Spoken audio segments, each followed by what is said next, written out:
And what is he doing? Well, he's counting. He's counting. So instead of saying to the Lord, oh, Jesus,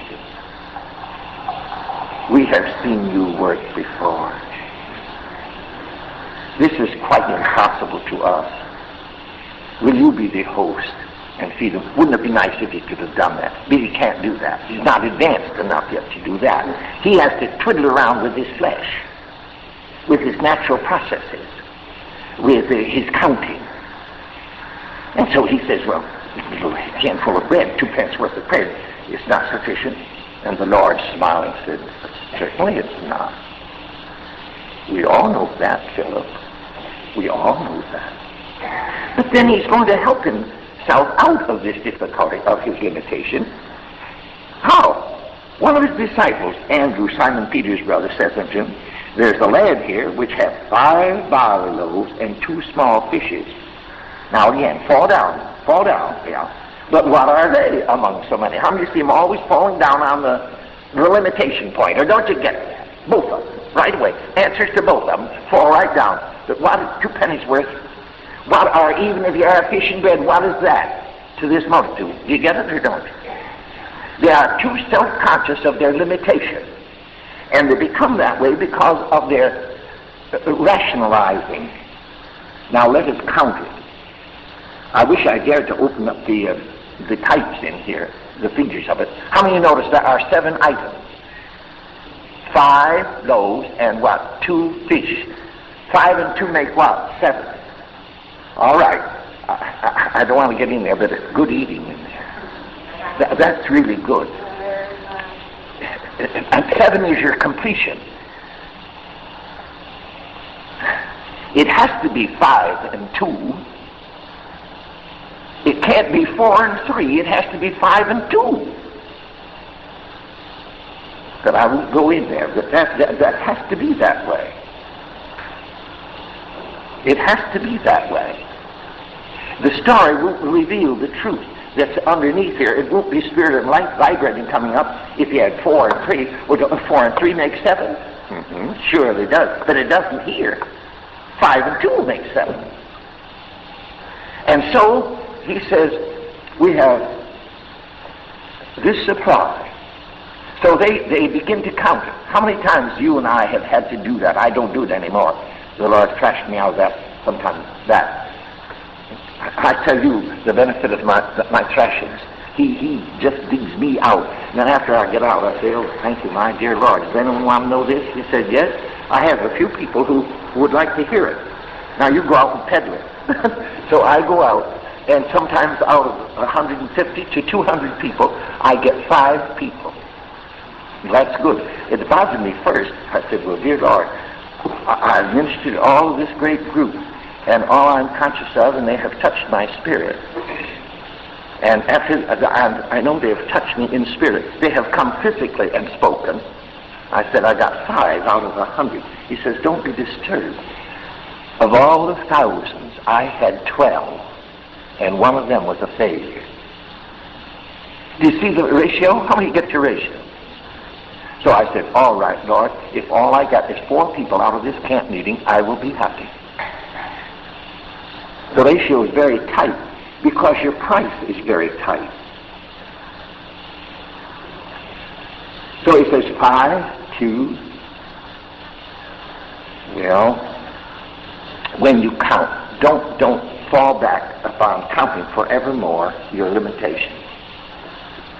Now I have this and this and this and this and that. Now that group and this.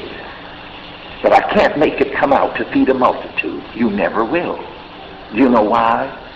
You have counted your limitations 5,000 times and never counted in the loaf of bread which was standing right by your side. Do you get it? Do you get it? He's not so concerned about their limitations. He's concerned with the fact they would recognize him. He is the great loaf. Now, the next time you're tempted to count your limitations, count them in his presence, and then look up. Just so happy to say, thank you, Lord. I'm counting you in on this. How many of you know you'll get somewhere? Yes, you will. Yes, you will. Now, don't be afraid to do that. But if you take comfort, a subtle psychic comfort, in pouring that upon the limitation, because it brings a certain reaction psychically in you, and I know that. Now, don't do that. There's sort of a little sense of justification in feeling poor and poverty-stricken. You know, yeah. How many know some people are only happy when they strike a note like that so that self-pity can come in? So sorry for myself. You know that'll damn you quicker than plug tobacco. It sure will. The next time you count him in. He is the loaf. All right. I like it the way that it's given over here in Matthew, the story when it's given here. It adds some little touches that I like very much. And when it was evening, his disciples came to him saying, "This is a desert place, and the time is now past. Send the multitude away, that they may go into the villages and buy themselves victuals." But Jesus said unto them, "They need not depart. Give ye them to eat, not let me feed them." Oh, you want to get by saying, "Let him feed"? No, he didn't say that. He didn't say that at all. He said, "You give them to eat." He didn't say, "Now, I'll feed them, don't worry." No, he didn't say that, because he couldn't. He's telling us something. He says, "Give ye them to eat." Why is it that instantly the need is revealed? The disciple always has an escape, some way of getting rid of it, by projecting it off here, there, and yonder. He says, "Send these hungry groups, send them to the villages that they may buy bread." No, you can't do that. What are the villages? How many of you know what the villages are? Do you know what the villages are? That often you have sent the hunger of your heart and that urge within you, you have sent it to strange places for its satisfaction. Those are the villages where you think you might find the sequel, the answer, the supply for the thing that's here. The hunger is in you, and you have to do the giving. But he has a nice arrangement for it, a very sweet, beautiful arrangement. But stop sending them to the villages. This village business is always an escape mechanism for people. On the way to Emmaus, why were those discouraged disciples so happy to leave Jerusalem and make their way to Emmaus? Because Emmaus is an escape mechanism, so they don't have to live in the atmosphere of Jerusalem where they feel they have met defeat and failure. Do you get it or don't you? Yes. Jerusalem is where they have had all of that glorious idea of a kingdom. Everything exploded. And the Messiah that they are following dies and leaves them. Well, who would want to deal with a more depleted wreck than that? A little handful of disciples completely reduced. All hope, which was on a natural basis, swept out from under them. And all the things that they desired wrecked. And then Jesus goes away up in heaven and leaves them. How many of you think that was a nice position? He may do it to you sometime. Don't be scared. He may dare to do it. He does to some souls. He dares to, but not to many. Anybody can take a blessing and stand it, but few can take a defeat and live, because you don't know how. Your reactions are not right. Your reactions are too terrifying, and you fall down under it. That's why God doesn't always trust some souls with great suffering and great trial and great discipline. He can, because they're not tempered to it. He can trust the multitude with a blessing. Well, who couldn't take a blessing? but so few that he can say, will you watch with me an hour? He tried it with 3 of his disciples, that very thing. Can I trust you 3 to watch with me an hour? I'm going through one of the most terrifying experiences in my whole living. He couldn't trust that with a bunch of people. He couldn't take his disciples into it. He couldn't. He had 3 whom he felt were fairly well-tempered. He says, will you watch with me this hour? Oh, I'll go where you want me to go. Oh, put your hand down. I get so tired of that stuff in our meetings. I really do. Because it's so shallow. There's no real depth to it. There's no real significance. It's a habit. A religious habit. Things that makes me smile. You condemn order in an Episcopal service which is ritualistic and beautiful. I don't know a more beautiful service for worship than the ritual in the Episcopal Church. It is beautiful. If you can have spirit in there, it's all that you need. It is beautiful. Don't condemn it. And go out and make one of your own. How many know we have our little crazy forms too, right, in Pentecost? Nothing but forms, but we are so free. You are not free. You move continually in a pattern. And you carry it out in your services. You wouldn't know how to have a service without it, and I know it. You fall back upon the technique of that and condemn someone who worships in a beautiful place in the presence of the Lord. I can worship in any church. I can worship in a Catholic church. I can worship in the high Episcopal church. I can worship anywhere because my worship doesn't consist of that. I can see through the typology of it and the symbolism of it, and I can get the spirit. The people say, oh, that's form. And he says to worship in spirit. Well, now let me straighten you out on that.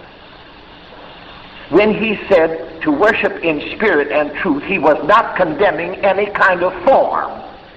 He was telling you the motivation of your heart in your worship. That's what he was talking about. How many know the Old Testament is packed with ritualism? Where did they get it? The devil? How many know God ordained it? How many know God ordained that wonderful worship? How many know he did? Or do you think the devil got in there? Oh, no. No. God ordained that. It had its function. It had its place. And God could bless it, and he used it. Why, they even burn incense. How many know they burned incense? How many know it had significance? Well, when he said worship in spirit and truth, he was not talking about form, present or absent. He was talking about the motive of your heart. Let your heart in spirit worship in reality. If you need a form, if that will help you, oh, that's all right. I'm not condemning that. If that's a little crutch that can carry you, he didn't condemn that. He was telling us that the motivation of the heart in the attitude of worship and praise should be what? Let it be done in spirit and in truth. He wasn't saying a thing about form.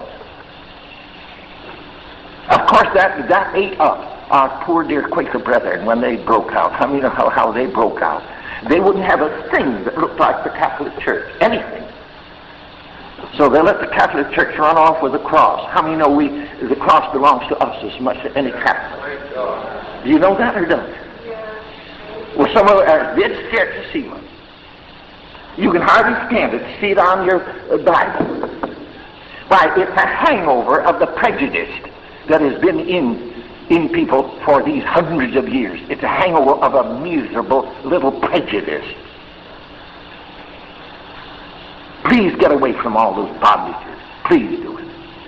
Please do it. It will wreck the real thing that God is after. It will wreck it.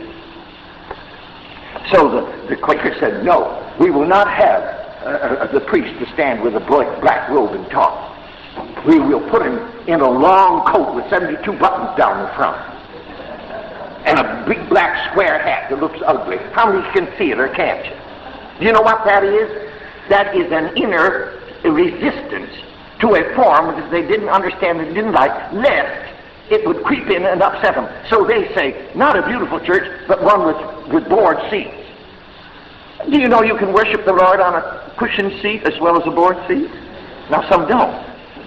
You have to have it just as crude and plain and ugly and distorted so that you feel that's more holy.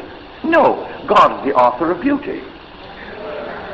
He is. He's the author of beauty. Well, why not include beauty in the thing? Well, they can't. Now, I come from a Quaker stock, so I know what I'm talking about. My mother's grandfather was Quaker. We come from the Long Island Quakers, from Hempstead, Long Island, where the early Quakers were. Now, I have a branch of Quaker in me. I love much of it. The quietude, the simplicity of it, I like very much.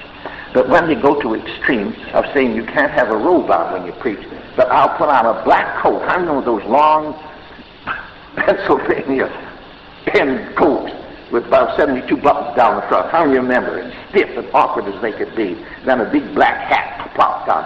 Does that make them any holier? Why, no. Holiness is not in externalities. Don't be caught in that. Why, people can look like that and be full of the devil. And even be proud of their humility. Yeah, they're so humble, they're proud of their humility. Well, you might as well be proud of something as decent as to be proud of your humility. So people are. That's the way people are made. I meet them. I see them all the time. But you see, we have to have charity with all of God's children because they aren't all made alike. They aren't all made alike. So we have great charity. I'm just as happy with one and another. I go to all denominations. I've spoken at the Catholic Church. Priest asked me to come to address 150 students in the Catholic Church. Well, I said, Father Colligan, you know I know all about that. But he says, you have something I wish my students had. He says, you have something. You have a slant on Christianity. We had talked out and thrashed out our Christian doctrine together.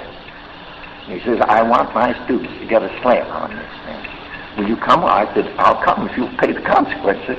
Well, he says, we'll take the host off of the altar and not have the presence light. And when we do that, the sanctuary is turned into a general hall for any speaking. But you can't minister with that. So out they went. The Virgin Mary was on one side and St. Joseph on the other, and I just had a lovely time.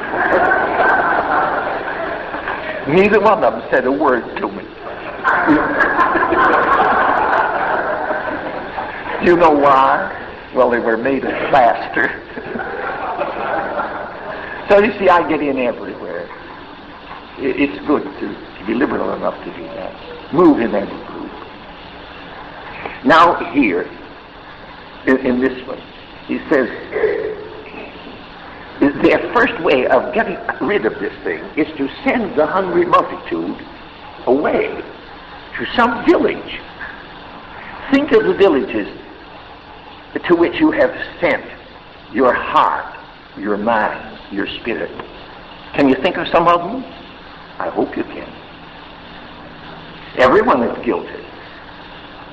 Everyone is guilty.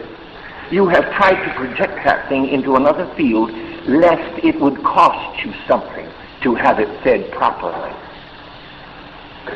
And you would like a substitute.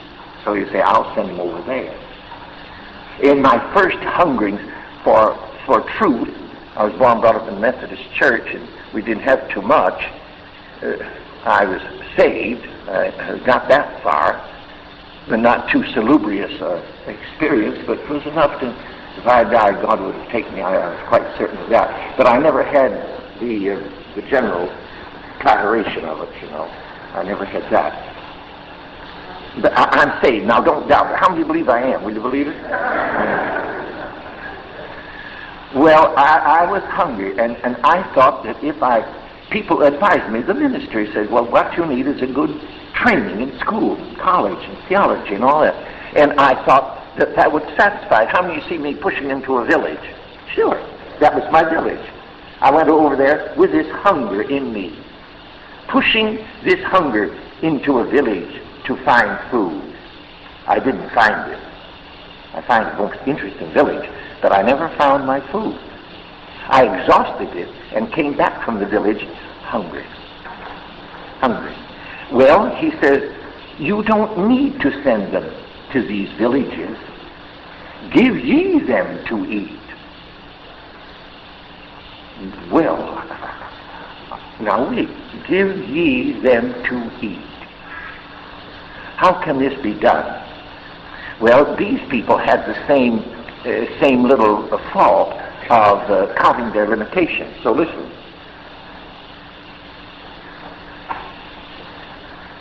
But Jesus said unto them, they need not depart. Give ye them to eat.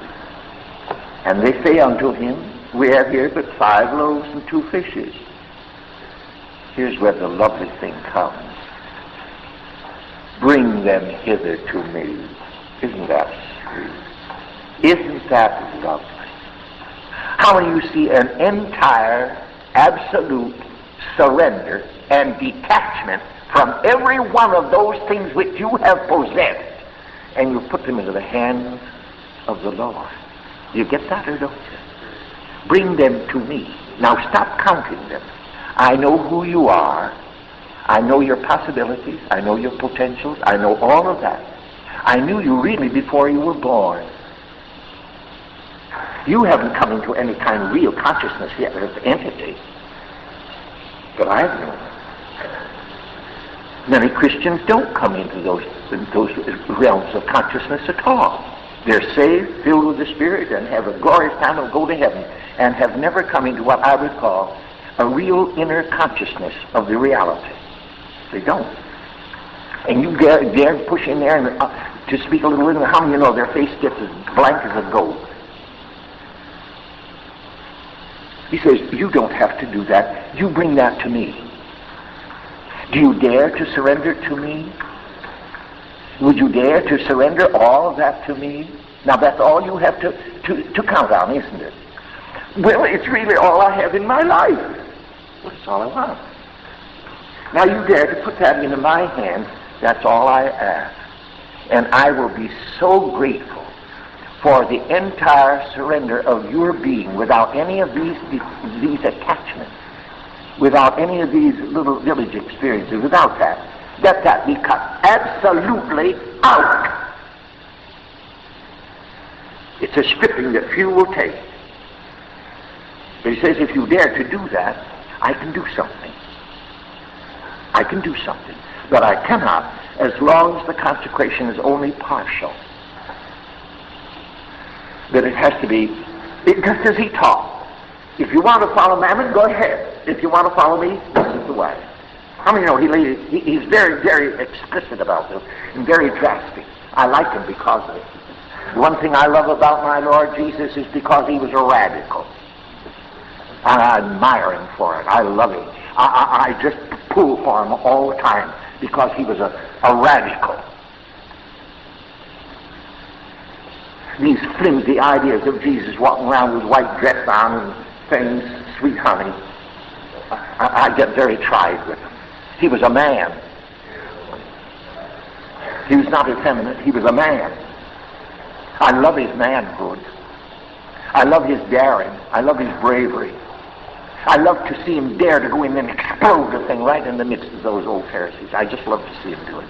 I stand back and say, goody, goody, Lord, you can do it. I can't, but I'm rooting for you for all I want. I do. I just stand back there saying, go to it, Lord. Go to it. Give it to him. Well, why? They demanded it. How many know they get the treatment that they demand? They itch for it, like children. Ever seen the child itch for a thrashing, or haven't you? Why, you know, I know plenty. I know more about half the children the folks have than they do. I'm no bachelor, but I can tell them plenty. Now, listen, do you know why? Because the child is merely the projection of your own being. And therefore, it is impossible for you to get at a vantage point far enough away because you are still conscious of that attachment. But let a person who has not that attachment stand over you. How many know he will get a perspective that you cannot possibly get? You cannot get it. That's why old bachelors and old maids know so much. I'm rooting for them now. How many get it? How many get it or don't you get it? Do you see it? Why, certainly. A father and mother, they cannot help it, because the child is a projection of themselves, and no man has yet hated his flesh. That's true. But if you dare to have a detachment, that's why we have to get out of this centered thing. One of the signs of maturity is that you have power in God to become detached. That's one of the first signs. But if there's still any clinging, you're only going to wreck the thing. It'll only be partial.